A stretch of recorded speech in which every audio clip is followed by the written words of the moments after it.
Toast, my daughter-in-law, Brittany Wallace, declared, raising her wineglass with that familiar fake smile I knew so well. To the mother-in-law who pays the bills but will never be a real mother. Her words sliced through the air, sharp as knives. The silence that followed was so thick you could cut it with scissors. My son, Ethan Wallace, looked down, embarrassed, as the other guests exchanged awkward glances. I remained perfectly still, my napkin folded neatly on my lap, watching Brittany sip her wine as if she'd just delivered the funniest joke in the world. 15 years. 15 long years I had spent supporting this family, paying every bill, every whim, every emergency they could conjure. And there she was, humiliating me in front of everyone as if I were a stranger begging for a meal. I took a deep breath. Without a word, I pulled a golden key from my purse. I placed it gently in the center of the table, next to the paper I had prepared that very morning. The metal clinked against the wood, a sound that echoed with freedom. Ethan saw the key, read the note attached to it, and his face transformed from shame to pure terror. His cheeks went as pale as unlit candle wax. "Mom," he stammered, his voice cracking. "Tell me you didn't do that." But I was already on my feet. My black dress swayed softly as I walked towards the door, leaving behind 15 years of humiliation disguised as familial generosity. Every step I took resonated like a declaration of independence on the hardwood floor. It was the key to their house, the house I had bought, the house that was in my name. And the note I had left was simple, direct, no beating around the bush. "You have 30 days to vacate. The legal papers will arrive tomorrow." Rosalia. I remembered arriving at that house 2 decades ago. I was a 49-year-old widow, heartbroken, but with strong hands.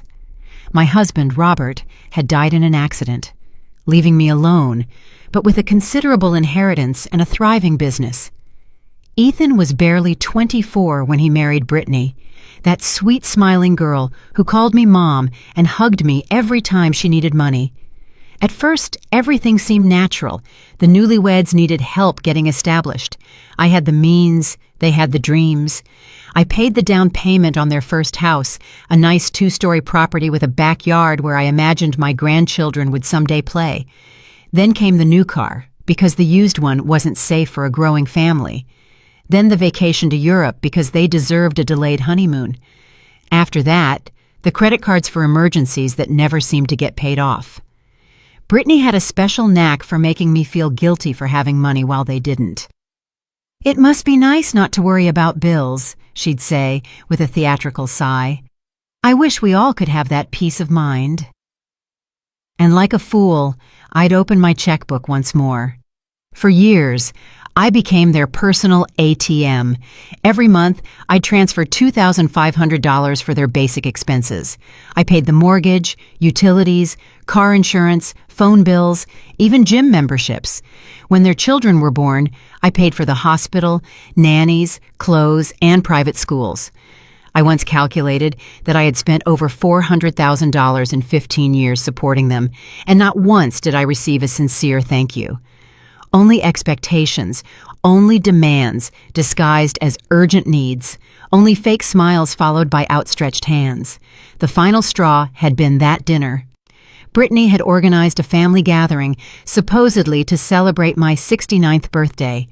But from the moment I arrived, I knew something was off. Her friends were there, people I didn't know, and they all looked at me with that mix of pity and superiority that I loathed.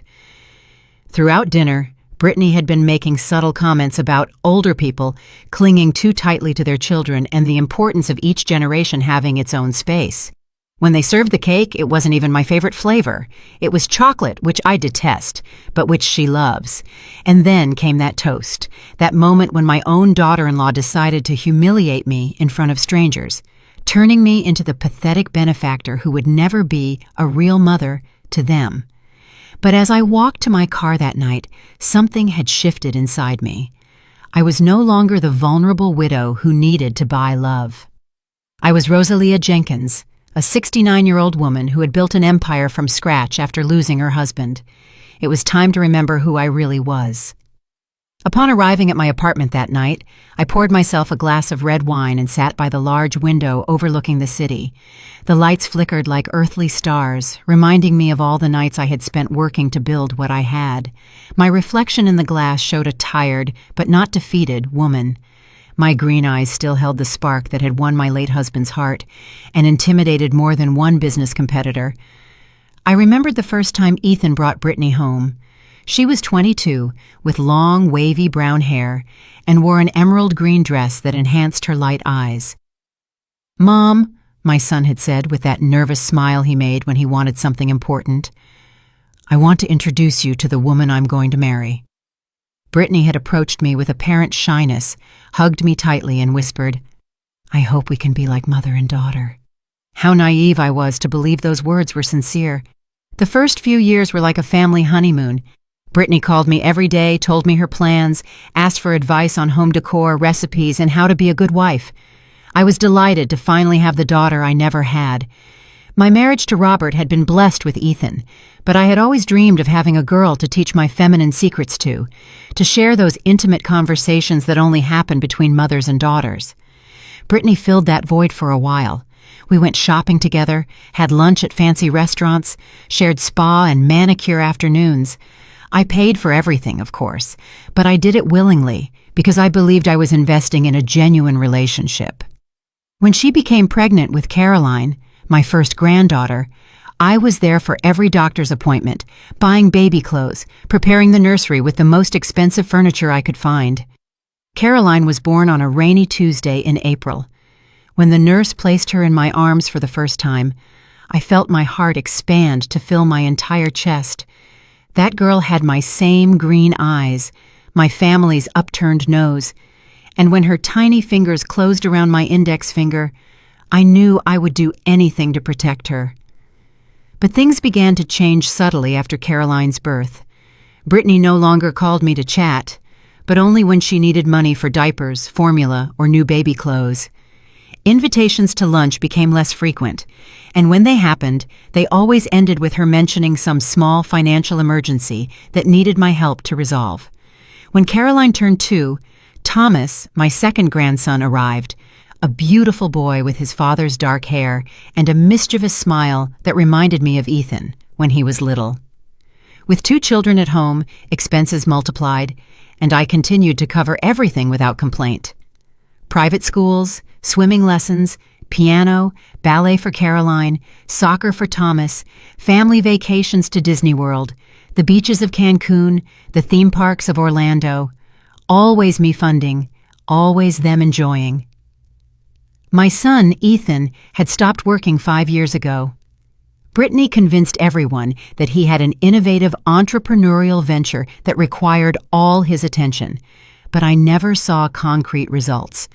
I only saw a 39-year-old man sleeping late, playing video games while his wife organized lunches with her friends using my money. Brittany's transformation had been gradual, but constant. The shy girl I had known had become a demanding woman, accustomed to living in luxury without working for it. Her expenses had become extravagant, designer handbags that cost more than a teacher's monthly salary, brand-name shoes she wore only once, weekly beauty treatments that added up to thousands of dollars a month, and I kept paying. I remained the silent provider, the generous grandmother, the mother-in-law who never said no. Every time I tried to set boundaries, Brittany had a perfect response.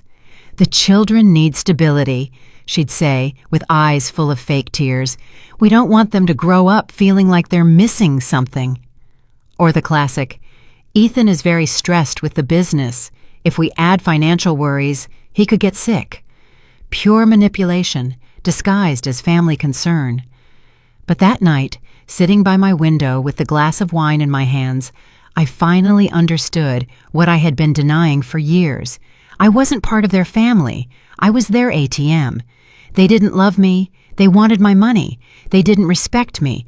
They tolerated me because it was convenient to have me around. Brittany's toast had been the brutal confirmation of what I already knew deep in my heart. To her, I had never been a maternal figure. I was just the rich old woman who paid the bills and who, for some pathetic reason, needed to buy the affection of her own family. That realization should have broken my heart, but instead, it filled me with a strange sense of liberation. For the first time in 15 years, I saw the situation with absolute clarity. I didn't have to continue being the victim of their game. I had the power to change the rules. I got up and went to my desk where I kept all my important documents. I pulled out the deeds to the house where Ethan and Brittany lived, the credit card statements I religiously paid every month, the receipts for the automatic bank transfers I had set up to cover their expenses. Everything was there, in black and white, evidence of 15 years of wasted generosity. But I also had something else. I had the legal power to stop it all. The house was in my name, the credit cards too. The bank accounts from which the money flowed to support them were exclusively mine. Technically, legally, they owned nothing. They had been living off my generosity, not their rights. And generosity, unlike legal obligations, can be withdrawn at any time. I picked up the phone and dialed my lawyer, Greg Stevens, a meticulous and discreet man who had handled my legal affairs for over a decade. "Greg," I said when he answered, even though it was almost 10 o'clock at night, "I need you to prepare all the eviction documents for the Maple Street property first thing in the morning, and I also want to cancel all authorizations for the use of my subsidiary credit cards." There was a silence on the other end of the line. "Are you sure, Rosalia? It's a big decision." "I've never been more sure of anything in my life," I replied, with a calmness that surprised even myself. At 6 o'clock the next morning, I was already dressed and ready to start the most important day in the last 15 years. I put on my pearl gray suit, the one that always made me feel powerful during business meetings, and swept my hair into an elegant bun. In the mirror, I saw the woman I had been before I became the complacent grandmother. Determined, relentless, master of her own destiny. My first call was to the bank. "Good morning. This is Rosalia Jenkins. I need to immediately cancel all scheduled automatic transfers from my main account." The employee asked me to confirm each transaction, $2,500 monthly for Ethan and Brittany's basic expenses. Canceled. $800 for Brittany's car payment. Canceled. $500 for the children's extracurricular activities. Canceled. $300 for the country club membership. Canceled. "Are you sure you want to cancel all these transfers, Ms. Jenkins?" the employee asked with evident concern. "Completely sure," I replied without hesitation. "And I also want you to cancel all additional credit cards associated with my account, those in the name of Ethan Wallace and Brittany Wallace." I heard the rapid typing of her computer. "Understood. The cards will be blocked immediately. Is there anything else I can help you with?" "Yes. I want to change all my account access passwords and set up alerts for any unauthorized access attempts." After finishing with the bank, I called Greg. He had already started preparing the legal documents I had requested the night before. "The eviction papers will be ready this afternoon," he confirmed. "Under state law, you have to give them 30 days' notice, but since they haven't paid rent or utilities, they are technically living there out of your generosity. That gives us more legal leeway." "Perfect," I replied. "I also want you to review all loans or financial commitments they may have acquired using my name as a reference, if there's anything I need to know immediately." My phone started ringing around 10 o'clock in the morning. It was Ethan. I let it ring until it went to voicemail. Then Brittany called, also going straight to voicemail. After 15 missed calls, I finally decided to answer.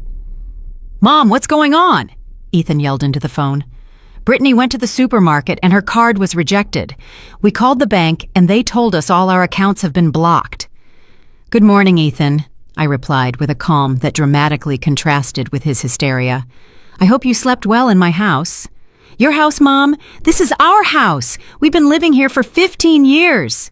"A house I bought, that's in my name, and for which you have never paid a single cent," I replied, unflustered. "The eviction documents will arrive this afternoon by messenger. You have 30 days to find somewhere else to live." A silence fell that lasted an eternity. I could hear my son's agitated breathing on the other end of the line. "Mom, please, can we talk? I know Brittany went too far last night, but that doesn't mean you have to do this." Went too far? I repeated, with a bitter laugh. Ethan, your wife humiliated me in front of strangers after I supported your family for 15 years. But that's not what bothers me the most. What bothers me is that you sat there letting it happen. What bothers me is that not once in all these years did you defend me from her derogatory comments. She didn't mean... Yes, she meant exactly what she said. I interrupted him. And you know it. Everyone knows it. For years, I've been treated like the rich, pathetic relative who needs to buy love because she's lonely. But you know what I discovered last night? I'd rather be alone than be surrounded by people who despise me. I hung up before he could respond. Immediately, it started ringing again, but I silenced it. At 2 o'clock in the afternoon, I decided to do something I hadn't done in years. I went alone to lunch at my favorite restaurant, that little French cafe downtown where they serve the best quiche Lorraine in the whole state. I asked for a table by the window. I opened a book I had been waiting to read for months and enjoyed a quiet meal, without having to listen to complaints about money, without having to feign interest in Brittany's manufactured dramas, without having to pretend that her children respected me when they had clearly learned from their parents to see me only as a source of funding. The waiter, a young man named Alex, who had served me for years, approached with curiosity. "Miss Jenkins, I haven't seen you here in a while. How have you been?" "I'm rediscovering myself," I replied with a genuine smile, "and it's amazing how liberating it can be." As I ate, I remembered all the times I had canceled my own plans to accommodate Ethan and Brittany's schedules, how many invitations to social events I had turned down because the family needed me to stay and watch the children, how many trips I had postponed because an emergency always arose that required my immediate financial attention. For example, 3 years ago, I had the opportunity to join a Mediterranean cruise with a group of business friends. It was something I had dreamed of doing for decades, but just before the trip, Brittany had appeared with tears in her eyes, saying that Thomas needed minor surgery and that they didn't have enough health insurance to cover it. Of course, I canceled my vacation and paid the medical expenses. Later, I discovered that the minor surgery had been a simple tonsillectomy that their health insurance would have covered completely. Or last year, when I had finally decided to redecorate my apartment. I had hired an interior designer, chosen new furniture, planned to turn my home into the elegant refuge I had always wanted. But then, Ethan came with an incredible investment opportunity that required $50,000 immediately. As always, I opened my checkbook. The investment opportunity turned out to be a pyramid scheme that lost all the money in 6 months. My furniture remained the same as 10 years ago. It was as if my life had been on pause for a decade and a half, eternally waiting for my family to allow me to live. But that day, sitting in my favorite restaurant, reading my book in peace, I realized that I no longer needed anyone's permission to exist. My phone vibrated with a text message from Brittany. "Rosalia, please, can we talk like adults? The kids don't understand why Grandma is angry. This is affecting them emotionally." Typical of her, using Carolyn and Thomas as emotional shields, making everything about the children when it was really about her parasitic lifestyle. I replied, "The children can visit me whenever they want. You and Ethan have 30 days to move out. It's non-negotiable." Her reply came immediately. "You are a bitter and cruel woman. Ethan was right about you." I read the message and, for the first time in years, burst out laughing in public. People at nearby tables looked at me with curiosity, but I didn't care.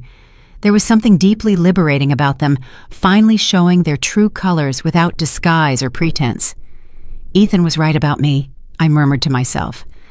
That meant they had been talking about me behind my back for years, probably laughing at how easy it was to manipulate me, how desperate I was to feel needed. But I was no longer that woman. The woman who was getting up from that cafe table was someone completely different. That afternoon, when I returned to my apartment, I found Ethan waiting for me in the building lobby. He was sitting on one of the leather armchairs in the lobby with his hands between his legs and his head bowed like a punished child. When he saw me enter, he stood up immediately, and for the first time in years, I saw something in his eyes that I hadn't seen since he was a teenager, genuine fear. "Mom, please," he began to say as I walked towards the elevators. "We have to talk. This is getting out of control." You're right, I replied without stopping. It got out of control many years ago when you repeatedly allowed your wife to disrespect me while I financed your lifestyle. He followed me to the elevator. I can explain everything. Brittany is stressed. The kids have been difficult. And last night she simply showed me what she really thinks of me. I interrupted him as I pressed the button for the 10th floor. And the saddest part, Ethan, is that you let her do it. Your own son stood by silently while his wife humiliated his mother. The elevator doors opened on my floor, and he followed me down the hall to my door. Mom, please let me in. We can resolve this as a family. I stopped with the key in my hand and turned to look at him. It was strange to see my 39-year-old son pleading like a child. For all these years, I had been so focused on supporting him financially that I had forgotten to teach him to be a responsible man. Family. I repeated the word, as if it were the first time I had heard it. Ethan, when was the last time you came to visit me without needing money? When was the last time you called me just to ask how I was? When was the last time you defended me when Brittany made one of her venomous comments? He opened his mouth to reply, but no sound came out. I could see in his expression that he was desperately searching his memory for an example that contradicted what I had said, but he couldn't find one. Exactly, I continued. You can't remember a single time because it's never happened. To you, I'm not family. I'm an ATM with feelings. And last night, Brittany made it very clear that you don't even respect those feelings. I opened my apartment door and turned to him one last time. The legal documents will arrive this afternoon. Read them carefully. You have exactly 30 days to find another place to live. After that, I'll call the police if necessary. And what if we don't leave? He asked, with a mix of defiance and desperation in his voice. Then you'll discover what it really means to have a mother who doesn't tolerate disrespect, I replied before closing the door. I poured myself a glass of white wine and sat in my favorite armchair from where I could see the entire city spread out before me. My phone kept ringing, but I had put it on silent. Every time it vibrated, I knew it was another desperate attempt by Ethan and Brittany to make me change my mind. Around 6 o'clock in the evening, my doorman called me to inform me that a messenger had arrived with important documents. Leave them at the concierge desk, I told him. I'll pick them up tomorrow. It was strange to feel such absolute tranquility, while knowing that downstairs my son was probably receiving the eviction papers that would change his life forever.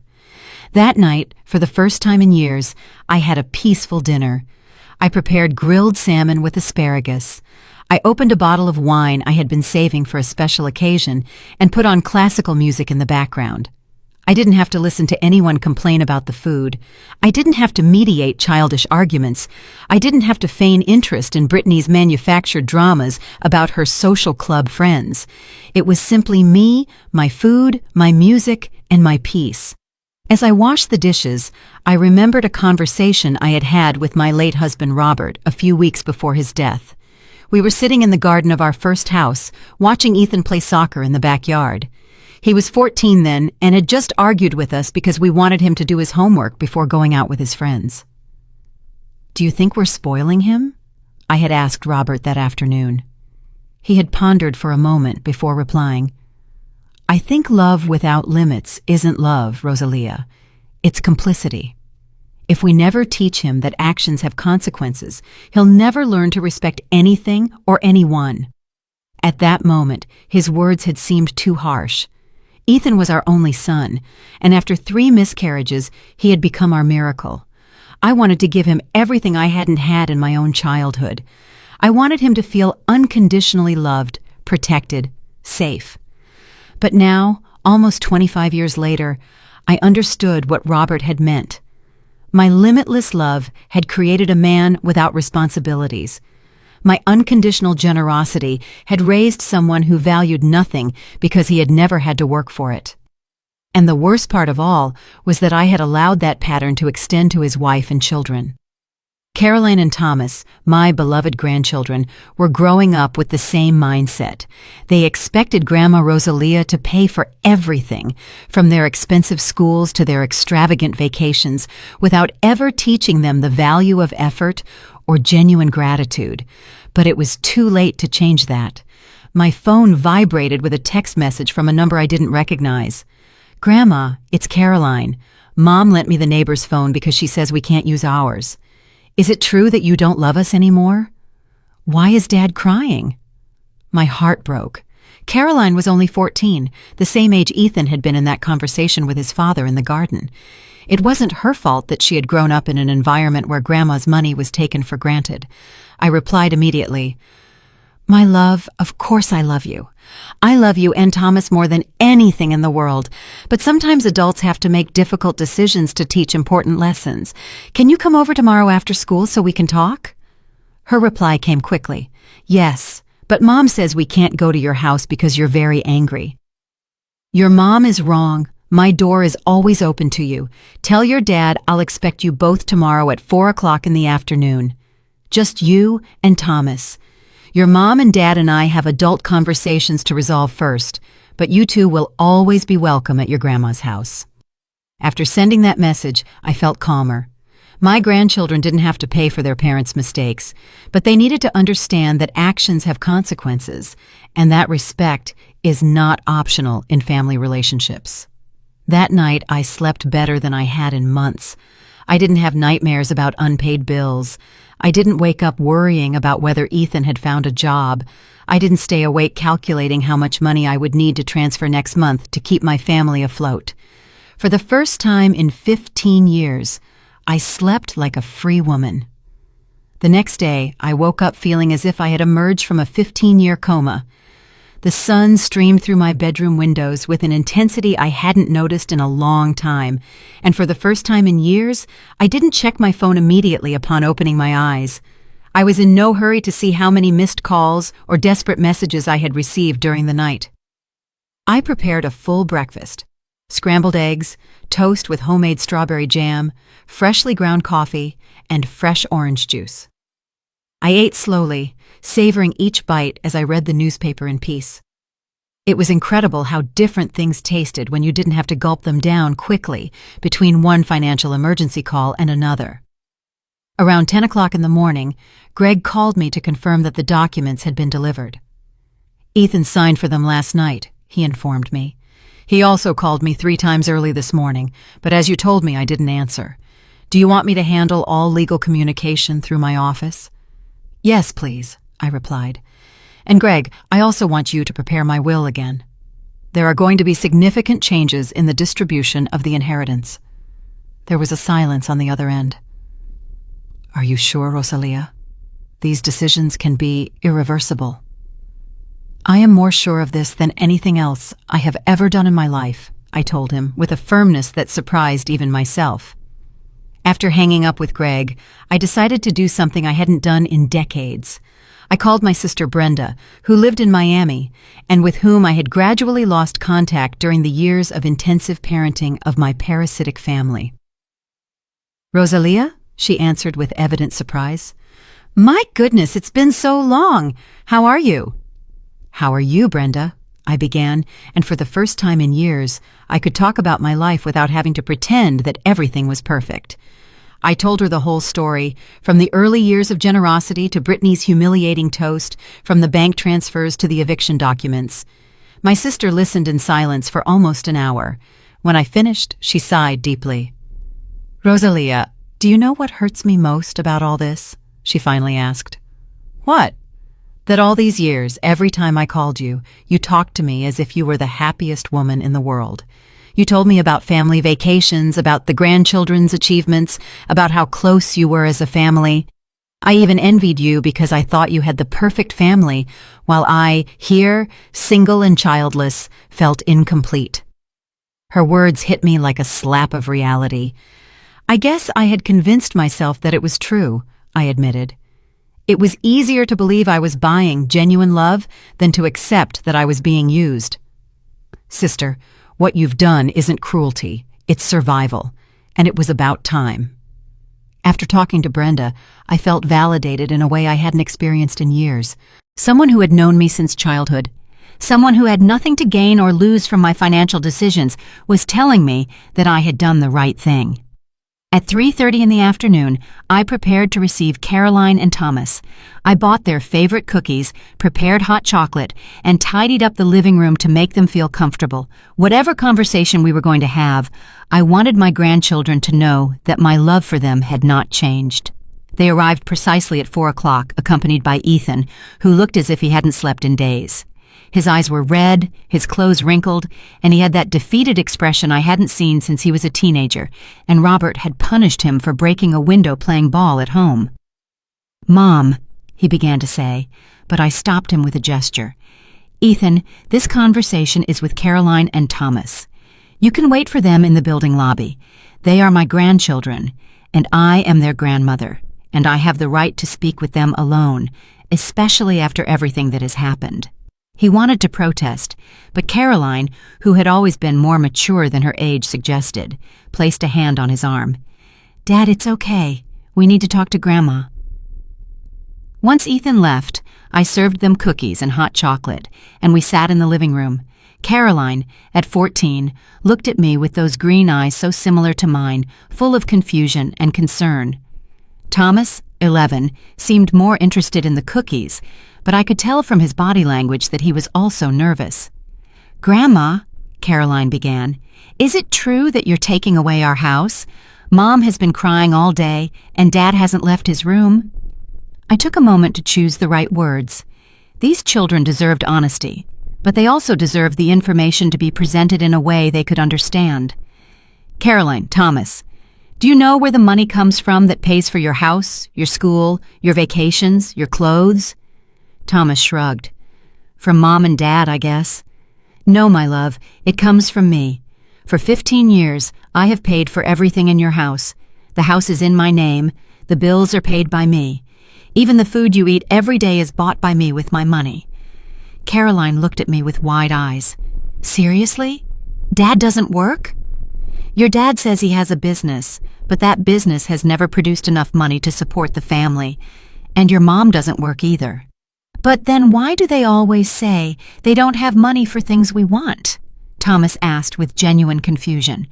"Because it's easier to say there's no money than to explain that the money isn't theirs. It's mine." Caroline, who had always been the more intuitive of the two, began to connect the dots.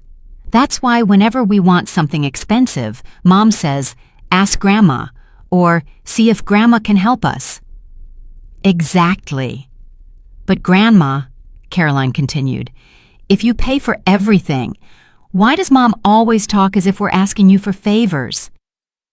That question broke my heart because it showed that my 14-year-old granddaughter had already begun to notice the toxic dynamics in her home. "Because your mom doesn't want you to know the truth. It's easier for you to think that I'm the generous grandma who helps out once in a while, instead of admitting that you live completely off my money." Thomas stopped chewing his cookie. "Does that mean we're poor?" "It means that your parents have chosen not to work because they know I'm going to pay for everything, but that situation ended last night." "What happened last night?" Caroline asked. I explained in age-appropriate words what had happened during dinner. I told them about Brittany's toast, how I had felt humiliated after years of supporting them, and about my decision to finally set boundaries. "So, we have to move?" Thomas asked in a small voice. "Your parents have to find a way to support themselves, and you." "Yes, but that doesn't mean you're going to disappear from my life. You are my grandchildren, and I love you more than anything in the world." "But you're not going to help us with money anymore?" Caroline asked. "I'm going to help you in different ways. I'm going to make sure you have what you really need. But I'm no longer going to pay for the luxurious lifestyle your parents have become accustomed to. And I'm going to do something more important. I'm going to teach you the value of work and respect." Caroline nodded slowly. "I think I understand. Mom says mean things about you sometimes, and I've always felt uncomfortable, but never knew why." "What kind of things does she say?" "She says you're controlling, that you use your money to manipulate us. that you like us to depend on you because you don't have a life of your own." The pain of hearing those words from my granddaughter's mouth was indescribable, but it was also liberating. I finally had confirmation of what I had suspected for years. "Caroline Thomas," I said after processing what my granddaughter had just revealed, "I want you to understand something very important. What I am doing is not to hurt you. It's to teach you something your parents have never shown you. That respect is not negotiable, and that true love cannot be bought." Thomas, who had been playing with his cookie crumbs, looked at me with those dark eyes so similar to Ethan's when he was a child. "But where are we going to live, Grandma? All my friends are at my school. Your dad and Mom are going to have to find jobs and look for a house they can afford with their own money. And yes, it's possible that you'll have to change schools to a public one and that you won't be able to have all the expensive things you're used to." "Is that bad?" Caroline asked with genuine curiosity. "No, my love. Millions of children go to public schools and are happy. Millions of families live on tight budgets and learn to value what they have. What's bad is growing up thinking that money appears magically without understanding that someone has to work very hard to earn it." Caroline reflected for a moment. "I guess I'd never thought about that. Whenever I want something, I just ask Mom.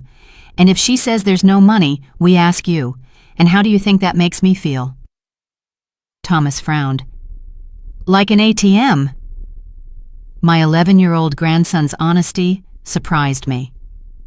"Exactly, like an ATM, Thomas." "That must be horrible," Caroline murmured. "I hate it when my friends only seek me out when they need to borrow money for lunch." "Now imagine that happening for 15 years, and that instead of school friends, it was your own family."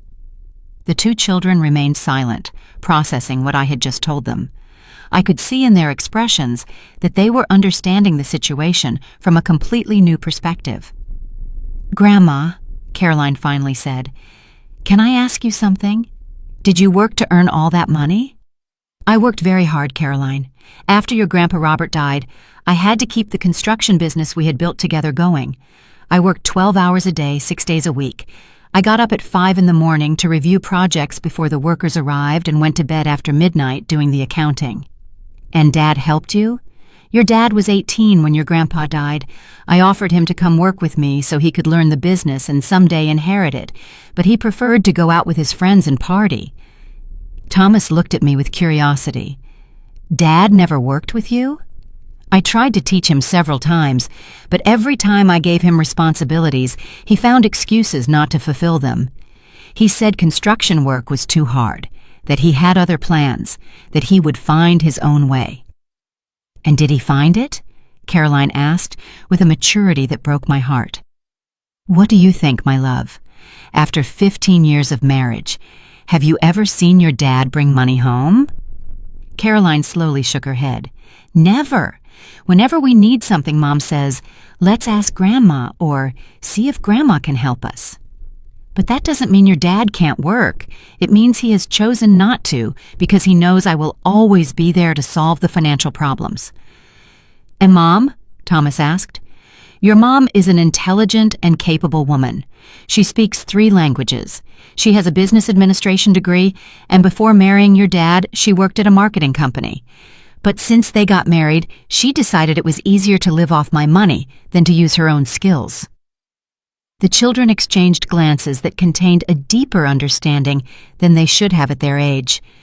It was sad that they had to learn these truths this way, but it was also necessary. "Grandma," Caroline said after a long silence, "we've been unfair to you too." Her question surprised me with its honesty and maturity. "You are children, Caroline. It's not your responsibility to understand adult financial dynamics, but you can learn from this situation. What can we learn?" "You can learn that everything in life has a cost, and someone always has to pay that cost. You can learn that money doesn't appear magically, but requires work and effort. And you can learn that respect is the foundation of any relationship, even among family." Thomas raised his hand as if in class. "I want to learn to work. I can help you at your company, Grandma." His offer deeply touched me. You're too young to work in construction, Thomas, but you can start with simple things. You can learn to manage your allowance money. You can help with household chores to earn extra money. You can start to understand that valuable things require effort. And me? Caroline asked. I'm already 14. You can get a part-time job on weekends. You can babysit, help neighbors with their shopping, work at a store, and you can start saving your own money for the things you want. But that means you're never going to help us again? Thomas asked with concern. It means I'm going to help you in different ways. Instead of giving you everything you want without effort, I'm going to teach you how to get it yourselves. Instead of paying for whims, I'm going to make sure you have what you really need.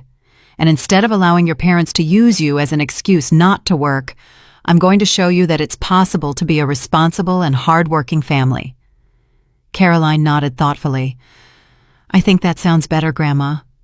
I feel bad knowing that you paid for everything while Mom said mean things about you. You feel bad about that? Yes, because it means we've been living a lie. Mom always told us we were a prosperous family, that Dad had a successful business, that we were lucky, but in reality, it was all your money. And how does that make you feel to know that? Ashamed, Caroline admitted, and also angry because if I had known the truth, I would have been more grateful to you. I would have said thank you every time you paid for something, instead of taking it for granted. Thomas nodded vigorously. Yes, like when we went to Disney World last year. Mom told us she had saved money for a long time for that trip, but in reality you paid for everything, right? I paid for the flight, the hotel, the park tickets, the food, the souvenirs, everything. It was $8,000 in total. $8,000! Thomas exclaimed. That's a lot of money. Why did Mom lie to us? Because it was easier for you to see her as the generous mom who gave you amazing vacations instead of admitting that she hadn't contributed a single cent to the trip. That's lying, Caroline said with indignation. I hate that they lied to us for so long. Your mom didn't lie to you with the intention of hurting you, I explained, although internally I wasn't sure that was true. But she did hide important information that would have helped you better understand your family situation. What's going to happen now? Thomas asked. Now your parents are going to have to learn to be responsible adults. They're going to have to find jobs. They're going to have to move to a place they can afford. And they're going to have to raise 2 incredible children with their own resources. And what if they can't do it? Of course they can do it, Caroline. Your mom and dad are intelligent and capable people. They've simply chosen the easy path for too long, but when there's no easy path available, they'll find a way to survive and thrive. Do you think they'll be angry with us for this conversation? Thomas asked with concern. They'll probably be upset at first, but you haven't done anything wrong. You've only heard the truth about your family situation, and that truth will help you make better decisions in the future. After Carolyn and Thomas left that afternoon, I sat in my living room reflecting on the conversation we had just had. Seeing the gradual understanding in their eyes, observing how they process the reality of their family situation, had filled me with a mixture of sadness and hope. Sadness, because they had had to learn painful truths at such a young age, but hope, because finally someone in that family was beginning to understand the value of work and respect. My phone rang around 8 o'clock at night. It was an unknown number, but I decided to answer. Rosalia, I heard a woman's voice that I didn't immediately recognize. Who is this? It's Brittany. I'm calling from my neighbor's phone because you cut off our lines. Ah, Brittany, I replied with a calm that I knew would frustrate her. How can I help you? How can you help me? She repeated incredulously. Rosalia, you just destroyed your own family's life. Do you realize what you've done? I realize perfectly. I have stopped funding the lifestyle of 2 perfectly capable adults who have chosen not to work for 15 years. You can't do this. The children don't deserve this. You're right. The children didn't deserve to grow up in a house full of lies, where they were taught that money appears magically and that disrespecting the person who pays for everything is acceptable. I never disrespected you. Brittany, last night you told me in front of guests that I would never be a real mother. After 15 years of paying every one of your bills, every one of your whims, every one of your invented emergencies. There was a silence on the other end of the line. I could hear her agitated breathing. I was drunk, she finally murmured. I didn't mean that. Of course you meant that. You've been thinking it for years, and last night you finally had the courage to say it out loud. My only regret is that it took me so long to truly listen to you. Please, Rosalia, can we fix this? Can I apologize? I can change. Apologize. Change, I repeated with a bitter laugh. Brittany, you're not apologizing for what you said. You're apologizing because the easy money is gone. If my credit cards were still working, this conversation would never have happened. That's not true. It's completely true. Tell me, Brittany, when was the last time you called me just to ask how I was? When was the last time you invited me to lunch without having some financial emergency to discuss? Another long silence. That's what I thought, I continued. To you, I've never been family. I've been an ATM with feelings. And last night, you made it very clear that you don't even respect those feelings. The children need you, she said in a broken voice. The children are going to have me, but they're no longer going to have the grandmother who pays for everything without receiving respect in return. They're going to have the grandmother who loves them enough to teach them real values. And what are we supposed to do? Ethan hasn't worked in years. I don't have recent work experience. Brittany, you are 37 years old, have a university degree, and speak 3 languages. Ethan is 39, is perfectly healthy, and grew up in a family of builders. You're not going to do anything that millions of people don't do every day. Work to support yourselves. But we can't maintain this lifestyle with normal jobs. Exactly. You're going to have to learn to live within your real means, like everyone else. This is cruel, Rosalia. You're punishing the whole family for something I said when I was drunk. I'm not punishing anyone. I'm stopping being complicit in an unsustainable situation. For 15 years, I've allowed you to live beyond your means using my money. And for 15 years, you've shown less and less respect towards me. That's not true. No, Brittany. Do you know how much money I've spent on your family in the last 15 years? No, I don't know exactly. $422,000. That amount doesn't include birthday and Christmas gifts, vacations, or emergency medical expenses. It only includes basic monthly expenses. I heard a choked whimper on the other end of the line. And do you know how many times in those 15 years you've invited me to dinner to thank me? How many times have you organized something special for me, paid for with your own money? You, us. 0 times, Brittany.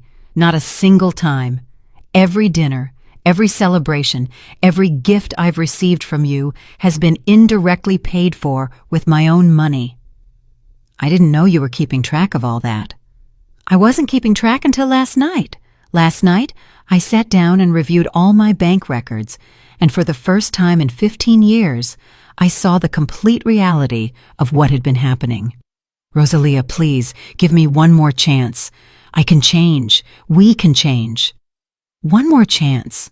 Brittany, you've had 15 years of opportunities, 15 years to show genuine gratitude, to try to contribute financially to your family, to show me the basic respect that anyone deserves, especially someone who has sacrificed so much for you. What do I have to do? Kneel? Beg you? That's what you want. What I want is impossible, Brittany. I want to get back 15 years of my life. I want to get back the respect I lost from my own son for allowing you to treat me the way you did. I want to get back the dignity I sacrificed every time I pretended that your insults disguised as jokes were acceptable. Never insulted you. No? What did you say to me every time I arrived at a family gathering? Here comes the savior. What would we do without generous Rosalia? Luckily, we have someone who can solve our lives. Those were compliments. They were cruel sarcasms, and you know it. Every one of those comments was a way of reminding me that you saw me as the pathetic relative who needed to buy love because she had no life of her own. I never thought that. Brittany, last night you said exactly that in front of a group of strangers. You said I would never be a real mother. Do you know what that means to a woman who lost her husband at 49 and dedicated the next 20 years of her life to caring for her family? I heard sobs on the other end of the line. It means, I continued, that after 2 decades of sacrifices, my own daughter-in-law considers that everything I have done is worthless because I didn't give birth to my grandchildren. I didn't mean that. Of course you meant that. And you know what, Brittany? You're right. I'm never going to be their biological mother. But it's also true that their biological mother is never going to be able to give them what I have given them: financial stability, quality education, opportunities, and above all, the example of what it means to work hard for what you want. Please, Rosalia, the children are asking me what's going to happen. I don't know what to tell them. Tell them the truth, Brittany. For the first time in their lives, tell them the whole truth about their financial situation. Explain that they're going to have to move because you never paid for the house they live in. Explain that they're going to have to change their lifestyle because you never worked to maintain it. That's going to traumatize them. Do you know what really traumatizes children? Growing up in a house full of lies? Growing up thinking that money appears magically? Growing up without understanding the value of work and effort? That is real trauma, Brittany. I can't do this alone. You won't be alone. You'll be with Ethan, your husband, remember? That man you married for better or for worse. It's time for you to discover what for worse really means. After hanging up with Brittany, I poured myself a glass of wine and sat on my terrace contemplating the city that spread out before me. The lights began to come on as the sun set, and for the first time in years, that view didn't remind me of the responsibilities I had to carry the next day.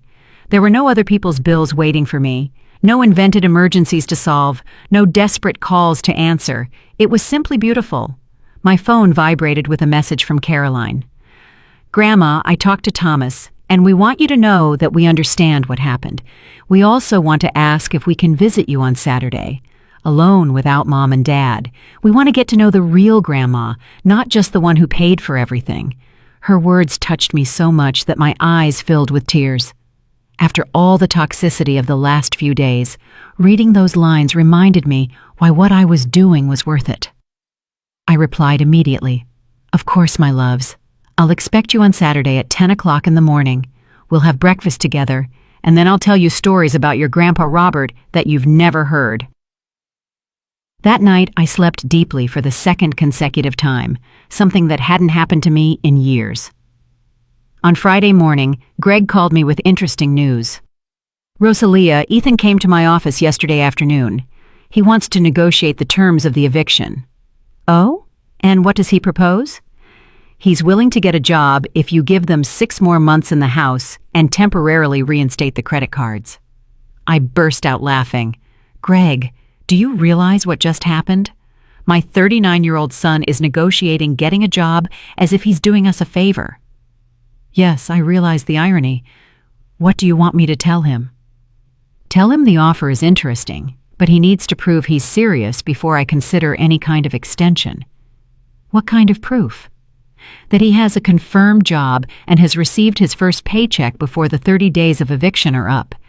If by day 29 he has a real job and can show me a pay stub, I'll consider giving them 30 additional days to get organized, but the credit cards remain canceled indefinitely." "Perfect. I also have other news. I reviewed all the financial commitments they might have acquired using your name as a reference. I found 3 department store credit cards you never knew existed." "What?" "Apparently, Brittany applied for cards at Nordstrom, Macy's, and Saks Fifth Avenue using your financial information as backing. The debts total approximately $50,000. I felt as if I had been slapped. Is that legal?"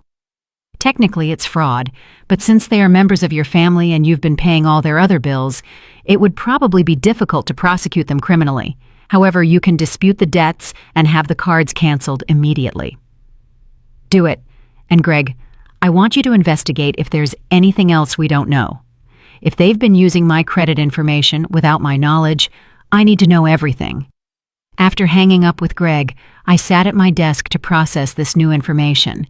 Not only had they been living off my generosity for 15 years, they had been committing financial fraud using my identity.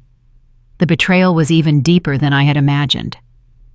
That afternoon, I decided to do something I hadn't done in decades. I called my old friend Isabel Miller, a woman I had known in college and with whom I had lost contact when I became immersed in the intensive parenting of my parasitic family.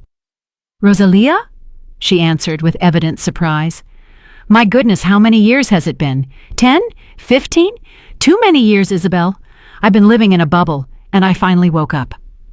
I told her the whole story, including the most recent discovery about the credit fraud. Isabel listened in silence, occasionally murmuring expressions of disbelief. "Rosalia," she said when I finished, "do you realize that what you've just described to me isn't a dysfunctional family? It's full-blown financial abuse." "Financial abuse?" "Yes. When someone manipulates you emotionally to access your economic resources, when they use your generosity as a tool of control, when they commit fraud using your identity, that's not family love, it's abuse." Her words impacted me because they gave a name to something I had been feeling but hadn't been able to articulate. For 15 years, I hadn't been the generous matriarch of a close-knit family. I had been a victim of systematic financial abuse. "And do you know what's most insidious about financial abuse?" Isabel continued. "That the victim always feels guilty for defending themselves. They make you believe you're selfish for wanting boundaries, that you're cruel for protecting your resources, that you're a bad person for not allowing yourself to be exploited indefinitely." "Is exactly how I felt all week," I admitted. "Sometimes I wonder if I'm being too hard on them." "Rosalia, listen to me closely. A mother who supports her adult son for a year while he looks for a job is being generous. A mother who supports her adult son for 5 years while he finds his way is being complacent. A mother who supports her adult son for 15 years while he lives in luxury without working is being abused." Her words were like a flash of clarity. Finally, someone had put into perspective what had really been happening all these years. "Isabel, can I ask you something?" "Of course." "During all these years that we lost contact, did you ever wonder why I had disappeared from your life?" "Honestly, yes. I used to wonder what had happened to you. Before you were so independent, so sure of yourself. You had plans, ambitions, an active social life, and suddenly, when I tried to invite you to things, you always had some family responsibility to attend to. And what did you think? I thought you had become one of those mothers who completely lose their identity in their children. But now I understand that it wasn't that. You had fallen into an abusive relationship with your own family." That afternoon, for the first time in 15 years, I made social plans that had nothing to do with my family. Isabel invited me to accompany her to an art exhibition the following Friday, and I accepted without having to consult with anyone, without having to worry about whether some family emergency would arise, without having to pretend interest in Brittany's manufactured dramas. On Saturday morning, Caroline and Thomas arrived promptly at 10 o'clock. I greeted them with a full breakfast: pancakes, scrambled eggs, bacon, fresh orange juice, and strawberries with cream. But the most important thing was that for the first time in years, I was able to enjoy a meal with my grandchildren without having to listen to their parents complain about money in the background. "Grandma," Caroline said as she cut her pancakes, "I wanted to tell you something. Last night I heard Mom talking on the phone with her sister, and she was saying that you had gone crazy, that you were being cruel for no reason. And what do you think about that?" "I think Mom doesn't understand what it means to be grateful. Since we talked the other day, Thomas and I have been talking a lot about everything you told us." Thomas nodded vigorously, and we realized that we had never said thank you for anything. "How do you feel realizing that?" "Bad," admitted Carolyn, "but we also decided that we want to change that. We want to learn to be truly grateful, not just when we need something. And we also want to learn to work," Thomas added with enthusiasm. "Caroline told me that she's going to look for a babysitting job, and I want to help the neighbor next door with her groceries." I looked at them both with genuine pride. In a single honest conversation, they had shown more emotional maturity than their parents in 15 years. "You know what?" I told them. "I think you're going to be fine, no matter what happens with your parents." "You think so?" Caroline asked. "I'm sure, because you've learned something your parents never learned. That valuable things require effort, and that respect is earned with actions, not with words." 3 months later, I found myself sitting on the terrace of a small cafe in Florence, Italy, contemplating the Arno River as the afternoon sun painted the ancient buildings with golden hues. In front of me was a perfect cappuccino and a book of poetry I had wanted to read for years. For the first time in decades, my time belonged completely to me. The trip to Europe had been a spontaneous decision. After selling the construction company that Robert and I had built together, I realized that I had more money than I would need for the rest of my life. But more importantly, I had something I hadn't had in years: the freedom to decide how to spend it. My phone vibrated with a message from Caroline. "Grandma, I got my second job. Now I babysit 3 afternoons a week and help at the local bookstore on Saturdays. I've saved $200 this month. Thomas is also working with Mr. Davis mowing lawns. Dad finally got a job at a construction company, and Mom is working part-time at a translation office. It's weird, but I think we're happier now than when we had everything given to us." Her message filled me with deep satisfaction. I had made the right decision, even if it had been the most difficult one of my life. Ethan had called me 2 weeks ago for the first time in 2 months. His voice sounded different, more mature, less childish. "Mom," he had said, "I want you to know that I got a job at Rivera Construction. I started as a basic laborer, but the foreman says I have potential to move up if I work hard." "I'm glad to hear that, son. I also want to apologize. Not for what's happening now, but for all the previous years. You're right. I'm a 39-year-old man who never learned to be responsible because I always knew you would solve everything. And how do you feel now that you have to solve things yourself?" "Terrified," he admitted with a nervous laugh. "But also, I don't know how to explain it. Proud, I guess. When I received my first paycheck, I understood something I had never felt before. That money was mine. I had earned it with my own effort. And Brittany is struggling more than me. She's still angry with you. She still thinks you were too harsh, but she's working, and the children respect her more now that they see her making an effort. I'm glad to hear that the whole family is working." "Mom, can I ask you something?" "Of course." "Are you ever going to completely forgive us? Is there any chance we can be a normal family again?" I had reflected carefully before replying. "Ethan, forgiveness isn't something that's granted once and for all. It's something that's built day by day with consistent actions and genuine respect. If you continue to show that you've learned your lesson, if you continue to treat me with the respect I deserve, and if you continue to be responsible for your own lives, then yes, we can rebuild our relationship, but you're never going to help us financially again. I'm going to help you in different ways. If the grandchildren need something for their education, if there's a real medical emergency, if you show that you've been saving and working hard towards a specific goal, then I'll consider contributing, but I will never again support capable adults who choose not to support themselves." Now, sitting in that Italian cafe, I remembered that conversation with a smile.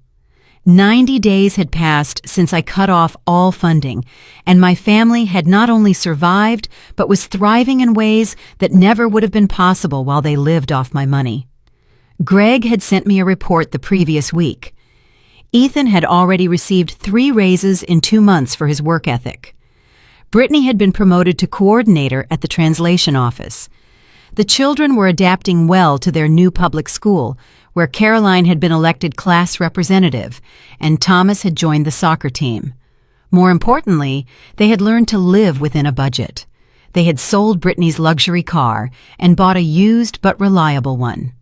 They had moved into a 2-bedroom apartment that, although smaller than my house, was cozy and paid for with their own money. They had learned to cook at home instead of eating at expensive restaurants, and had discovered that some of the best family experiences didn't require money. Walks in the park, game nights at home, homemade meals prepared together. Caroline had told me in one of our weekly calls, "Grandma, it's strange, but I think I understand better now what it means to be a family. Before, when we had everything we wanted, we never appreciated anything. Now, when we buy something special, like pizza on Friday night, it feels like a real celebration." That transformation confirmed that I had made the right decision. My grandchildren were learning values that would stay with them throughout their lives. The value of work, the satisfaction of their own effort, the importance of gratitude, and the difference between wants and needs. As for me, these 3 months had been revealing in ways I never expected. I had rediscovered who I was when I wasn't defined by my financial utility to others. I had reconnected with old friends, explored hobbies I had abandoned decades ago, and traveled to places I had dreamed of visiting. But more importantly, I had regained my dignity. That afternoon in Florence, as the sun set over the river, I called Isabel. "How's your European adventure going?" she asked with evident joy in her voice. "It's been transformative, but Isabel, I think I'm ready to come home." "Are you tired of beautiful Italy?" "No, quite the opposite. I feel so good about myself that I no longer need to be running away from my old life. I'm ready to build a new life at home, a life where I am the protagonist, not just the financier of others' lives. And your family? They'll be fine. In fact, they're better than they've been in years. And when I return, I'm going to have a different relationship with them, one based on mutual respect and genuine love, not economic dependence." That night, in my hotel overlooking Florence Cathedral, I wrote in my personal diary for the first time in decades. Today, I turned 70 in the most beautiful city in the world. But the most beautiful things aren't the works of art I've seen or the breathtaking landscapes. The most beautiful thing is the feeling of having regained my life. For 15 years, I became a shadow of who I had been, living solely to be useful to others who didn't value me. I believed I was being a good mother and grandmother, but in reality, I was being a bad life teacher. Now my grandchildren call me to tell me about their work achievements, not to ask me for money. My son speaks to me with respect because he has learned that respect is earned. My daughter-in-law is beginning to understand that true motherhood isn't about getting others to pay for your children, but about teaching them to be responsible people. And for the first time in decades, I am free. It's not revenge I've found. It's liberation. It's not cruelty I practiced. It's tough love, the kind of love that sometimes requires saying no to teach important lessons. Tomorrow I return home, but I don't return as the same woman who left 3 months ago. I return as Rosalia Jenkins, successful businesswoman, independent woman, loving but firm grandmother, and above all, a person who no longer needs to buy anyone's love, because I have learned the most important lesson of all. The love you have to buy isn't worth what it costs. I closed the diary and looked out my hotel window one last time. Tomorrow, the journey back would begin, but I was no longer the same woman who had fled a humiliating dinner 3 months ago. I had found something more valuable than all the money I had spent in 15 years of misguided generosity. I had found my dignity, and this time, no one was going to take it from me. Did you like my story, and which city are you listening from? Let's meet in the comments. If you like the story, you can support me by sending a super thanks so I can keep bringing more stories like this. Thank you so much for your sweet support. I'm looking forward to your comments on the story. On the screen, you can see 2 new life stories that I highly recommend. There's so much more on my channel. Don't forget to subscribe. See you in the next life story with love and respect.